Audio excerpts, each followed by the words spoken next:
دوستان نهایت گرامی، از این که مکاتب و مدارس درس و تعلیمش شروع شده است، لازم و مناسب است که مسلمان ها اطفال خود را به مدارس دینی و مکاتب روان بکنند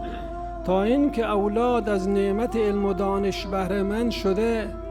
و بتوانند از یک زندگی پرسعادتی مستفید گردند. و طبیعی است که هر کسی دوست دارد و می‌خواهد که در یک فضای مملو از اخوت و برادری، صمیمیت و عطوفت و همرنگی و ترقی و تمدن و رفاه و آسایش باید زندگی داشته باشد. این تقاضای طبیعت هر انسان است و این آرزو و خواسته وقتی مهیا می شود و برآورده می شود که امت مسلمه همه به فراگیری علم و دانش رو بیاورند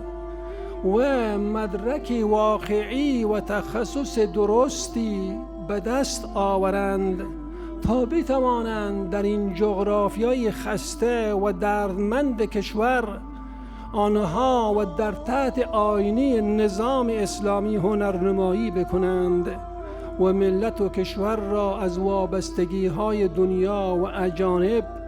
نجات بخشیده سعادت های همی جانبه برای ملت خود عیار بکنند.